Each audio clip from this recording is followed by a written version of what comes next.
Je ne suis pas un numéro.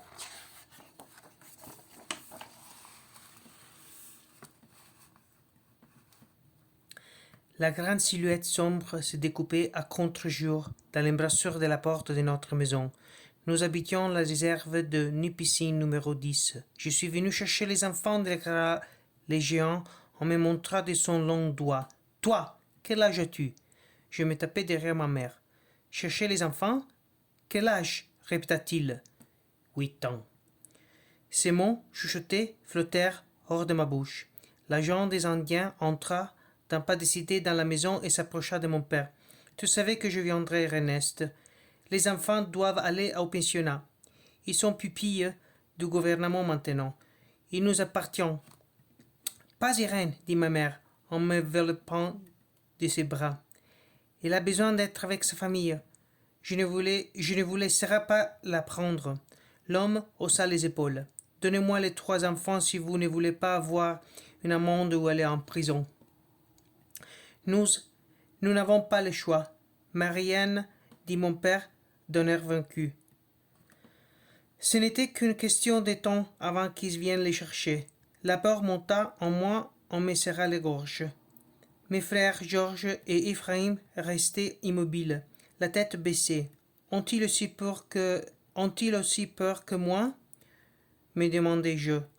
Mes autres frères et sœurs, ceux qui étaient trop grands ou trop petits pour être menés, se blottissaient les uns contre les autres en observant la scène.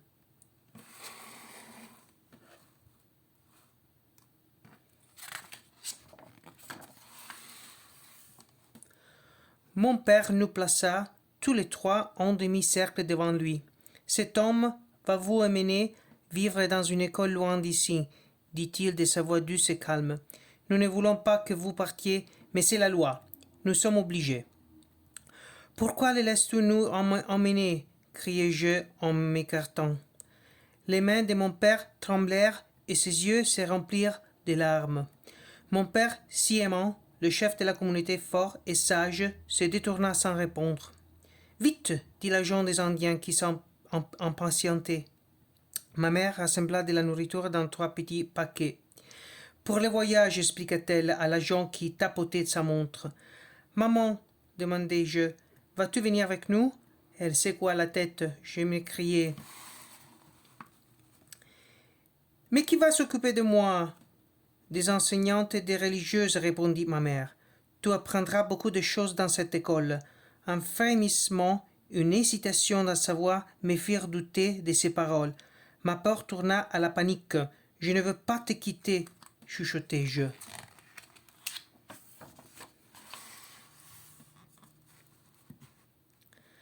Ma mère m'attira contre elle et j'enfouis mon visage dans les plis de sa robe. Je la serrai si fort qu'il n'y avait plus d'air entre nous. Je ne voulais pas la lâcher. L'agent des Indiens ouvrit la porte et nous fit signe de sortir. Maman se dégagea de mon étreinte et posa un baiser sur ma tête. J'agrippai la veste de Georges et le suivis en trébuchant vers la porte. Au moins, j'avais mes frères avec moi. Intérieurement, je me promis que nous resterions toujours ensemble.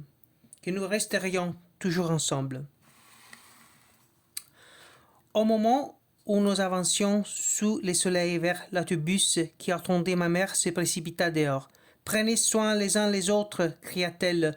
N'oubliez jamais notre foyer ni nos coutumes. N'oubliez jamais votre père et votre mère. N'oubliez jamais qui vous êtes. » Je me retournai une dernière fois et la contemplai à travers mes larmes. Comment pourrais-je oublier mes parents? Comment pourrais-je oublier qui je suis? Mais comment aurais-je pu me douter de ce qui m'attendait au pensionnat?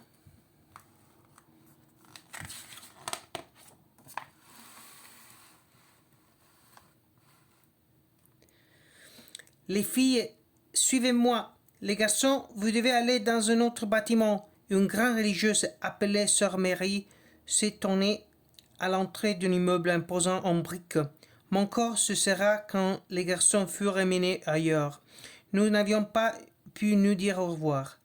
La petite étincelle de réconfort que j'avais ressenti en leur présence vacilla et s'éteignit. Je me tournai vers Sœur Mary, me sentais plus seul que jamais. Me sentant plus seul que jamais. Je m'appelle Irène Couchy, lui dis-je d'une petite voix. J'ai gardé la tête haute et joignis les mains pour que personne ne les voie trembler. Les yeux de Sœur Mary se plissèrent. Nous n'utilisons pas de noms ici. Les élèves portent des numéros. Tu es le 759. Je ne suis pas un numéro. Je suis Irène Couchy, fille d'Ernest et de Marie-Anne Couchy. Je n'oublierai jamais qui je suis.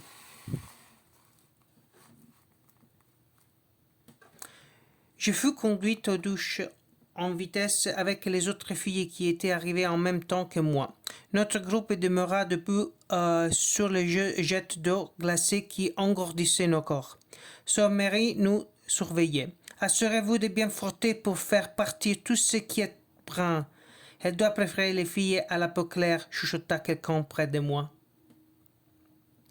Je regarderai mes bras foncés pendant que Sœur Mary les frottait avec un savon à l'odeur désagréable. Quand je fus sèche, elle m'étendit une simple robe grise de bas en tricot et une paire de souliers en cuir noir.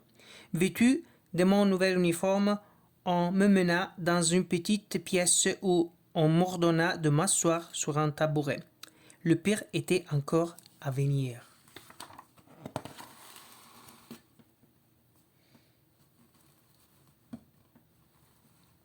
Sœur Mary posa une cape sur mes épaules. Maintenant, débarrassons-nous de ses cheveux.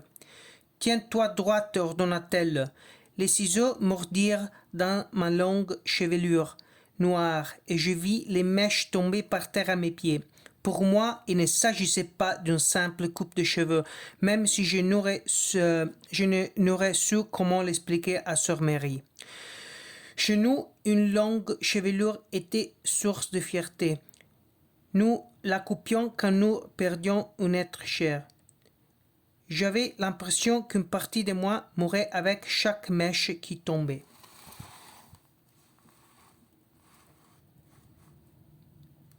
Plusieurs jours plus tard, assise avec les autres filles à une longue table en bois, je fixais des yeux les bords du grueux devant moi.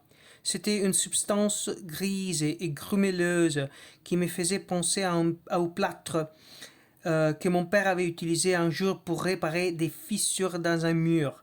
À côté d'un grueux se trouvait un bout de pain blanc rassis. Je pensais au pain de ma mère, frais, sorti du four, et à sa confiture maison aux fraises et à la rhubarbe.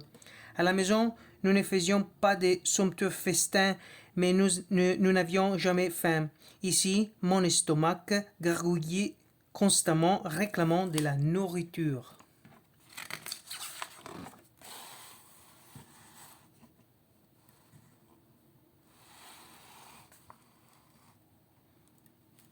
Mange! La voix sévère de Sœur Mary s'infiltra dans mes pensées. Je m'efforçais à avaler cette bouillie amère et grumeleuse dont l'odeur me donnait des hauts le corps et je me souvins des avertissements des autres filles. Si tu ne manges pas ton déjeuner, ils vont te les servir à midi. Et si tu les régurgites, tu devras manger ton vomi. Je portais la bouillie à ma bouche cuillerée après cuillerée et m'exhortant à ne pas vomir. Ni nous desgade, j'ai tellement faim, grogna la fille devant moi. Je pris un morceau de pain et me penchai par-dessous la table. Tiens, je ne le veux pas. Elle sourit et tendit la main pour le prendre. Miigwech, merci. Miigwech, Gaijin. De rien, répliquai-je. Je n'entendis pas Sœur Mary arriver derrière moi.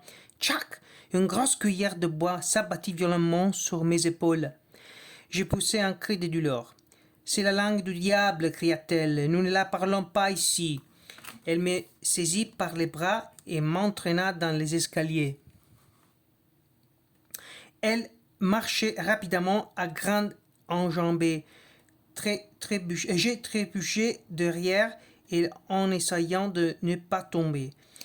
J'avais déjà vu d'autres filles se faire émener pour recevoir une leçon. C'est ainsi que les sœurs nous rappelaient les règlements. Je redoutais ce qui m'attendait dans la pièce au bout du couloir. Sœur Mère me fit s'asseoir brusquement sur une chaise et se tourna pour remplir un bassin de lit avec des charbons ardents du poêle. « Donne-moi tes mains, dit-elle. Ne me faites pas mal, chuchotai-je.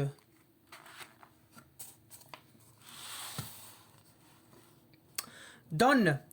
Impossible de me dérober. Je tendis lentement les mains et sœur Mary abaissa le bassin brûlant sur ma peau. Je voulais crier. Au lieu de cela, je me mordais les lèvres inférieures et fermais les paupières très fort en comptant les secondes jusqu'à ce que la sueur soulève le bassin. Ça t'apprendra à parler cette langue ici. Tu devrais avoir honte. Là-dessous, elle tourna les talons et partit. Je soufflais doucement sur les marques rouges qui boursouflaient ma peau. Honte? Je ne savais pas honte de ma langue. Je n'avais pas honte de ma langue. J'en étais fier. Mais on me dépouillait peu à peu de tout ce que je savais de moi-même et de tout ce que j'aimais. Les dernières paroles de ma mère, « N'oubliez jamais qui tu es », résonnaient encore à mes oreilles. Je suis recouché, j'essaie de me souvenir, chuchotai-je, les larmes coulant sur mes joues. Quelques semaines plus tard, j'étais dans la chapelle pour la messe matinale, comme chaque jour, et des fois le dimanche. Si vous mémorisez les chansons et priez beaucoup, vous irez au paradis, nous disaient les religieuses.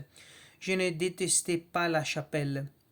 C'était mieux que de transporter du bois pour alimenter la chaudière de l'école, ou de raccommoder les vêtements usés et empilés dans la salle de couture.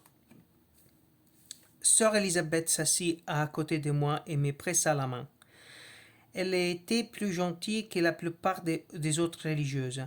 Un jour, elle m'avait donné un morceau de steak juteau et une pomme de terre quand j'avais aidé à ranger après le copieux repas des sœurs et des enseignantes. Je lui rendis son sourire et scrutai les bancs de l'autre côté de la chapelle, à la recherche d'Ephraïm et de Georges. Comme les garçons et les filles étaient séparés, la chapelle était le seul endroit où je pouvais les voir. Ephraïm me regarda. Il était pâle. « Tout va bien ?» J'ai haussé les sourcils. Lui posa silencieusement la question. Il hocha la tête, puis se pencha en avant comme s'il m'interrogeait à son tour. J'ai fermé les yeux pour toute réponse. Mes mains me faisaient encore mal. Même si les marques rouges étaient devenues roses, le souvenir de cette punition était encore cuisant dans mon esprit. Je m'agenouillai troublé. Pourquoi nous traite-t-on avec autant de cruauté? Pourquoi dois-je changer à ce point? Pendant que je chantais les hymnes et priais à haute voix, je suppliais secrètement Dieu de me laisser retourner auprès de ma famille.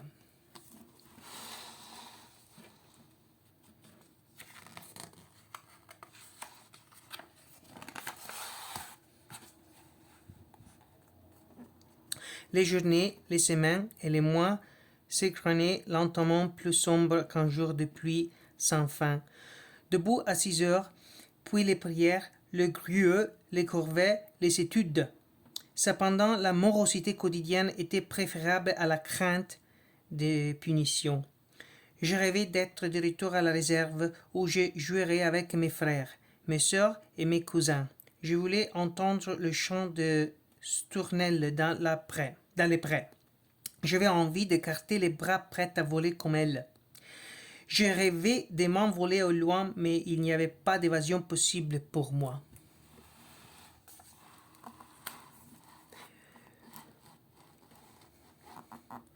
Juste au moment où j'ai commencé à croire que cette vie à l'école ne prendrait jamais fin, une annonce me remonta le moral. Nous allions rentrer chez nous pour l'été. Chez nous, je ne savais pas prononcer ces mots depuis si longtemps. Mes maisons seraient-elles comme avant? Mes parents me reconnaîtraient-ils? Je n'avais pas eu de leurs nouvelles de toute l'année. Nous n'avions pas le droit d'écrire ni de recevoir des lettres. Le démon est dehors, nous disait sœur Marie. Nous ne pouvons pas vous laisser entrer en contact avec le monde extérieur. Mais tout le monde savait que les religieuses craignaient la réaction de nos familles si elles apprenaient comment nous étions traités.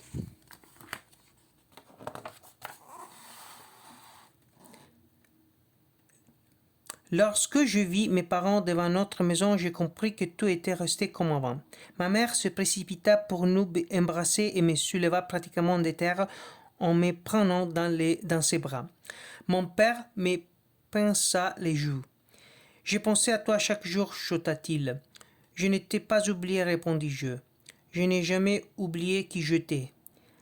Papa sourit et posa son front contre le mien. Ce soir-là, toute la famille s'attabla devant un festin de pâté à la viande et des brochettes frites. Gida, insistait ma mère, mange tout. J'ai repris tout poisson et l'ai empilé sur mon assiette. Je me rendis compte que je n'avais pas entendu parler au gibier depuis près d'un an. Mijvech, répliquai-je. Les mots que je connaissais si bien semblaient étranges dans ma bouche.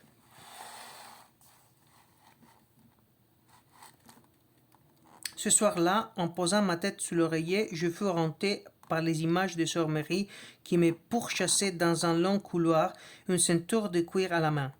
Je me réveillai en sursaut et tentai de calmer les battements affolés de mon corps. Finalement, j'allai m'asseoir à la fenêtre où le bruit familier des vagues sur la rive du lac réussit à m'apaiser. Malheureusement, les cauchemars ne s'arrêteront pas là. Je savais que bientôt les feuilles vertes se teinteraient de rouge et d'oranger, indiquant que la cauchemar bien réel de la vie dans cet horrible endroit allait recommencer.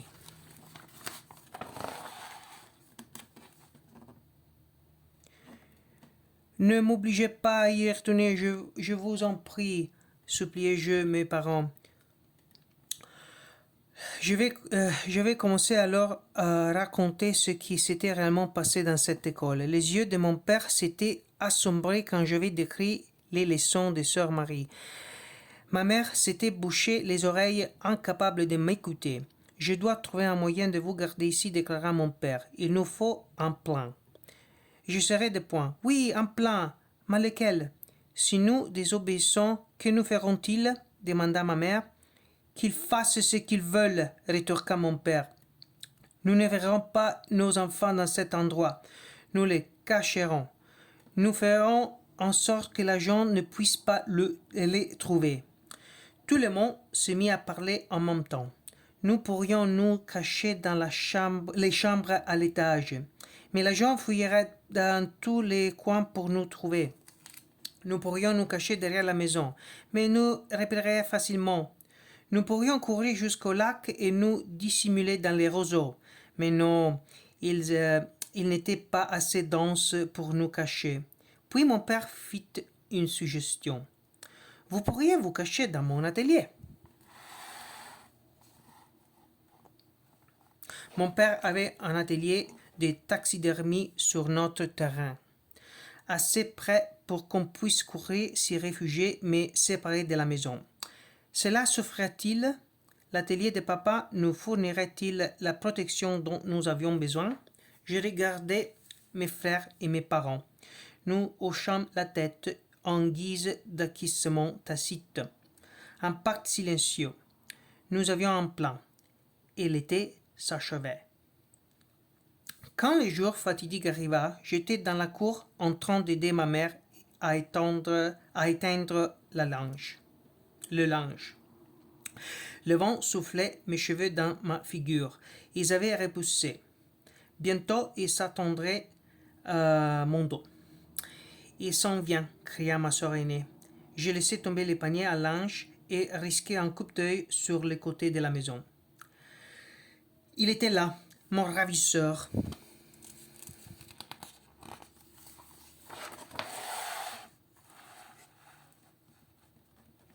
Le même agent qui m'avait enlevé un an plus tard remonté dans le chemin d'un pas déterminé. Maman se figea sur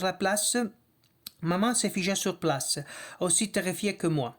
Mon père sortit en courant par la porte arrière, précédé d'Ephraim et de Georges. « Irène, dit-il, en me prenant par les épaules. Va te cacher dans l'atelier avec les garçons. » Mes pieds refusaient de bouger.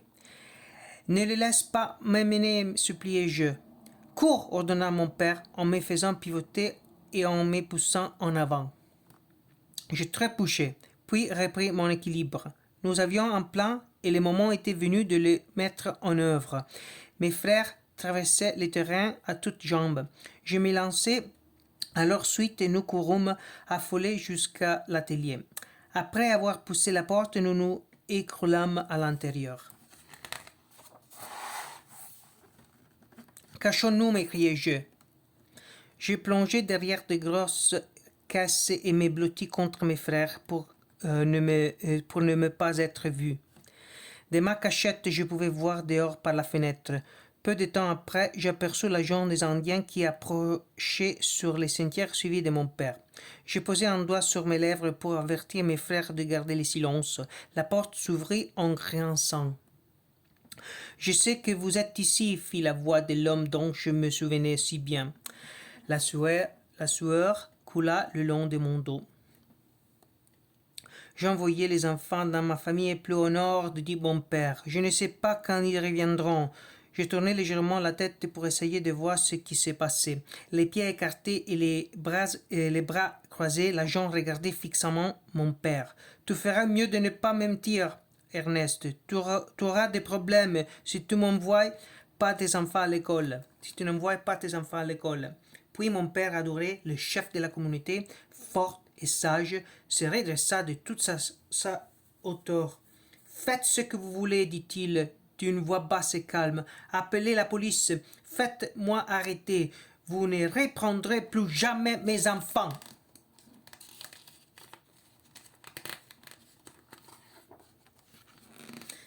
Des secondes qui me parurent une éternité s'écoulèrent.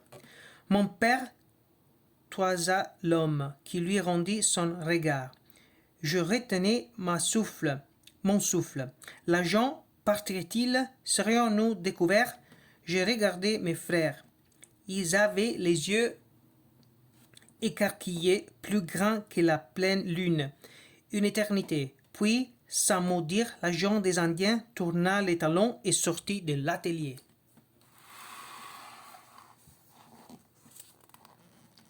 Pendant un instant, personne ne bougea, au cas où le danger ne serait pas complètement écarté. Puis mon père se tourna lentement, en tendit les bras. Nous sortîmes de notre cachette et nous jetâmes sur lui. Je riais et pleurais en même temps, tremblant de la tête aux pieds. Nous étions en sécurité. J'étais Irène Couchy, la fille d'Ernest et Mary en Couchy, et j'étais chez moi. La fin.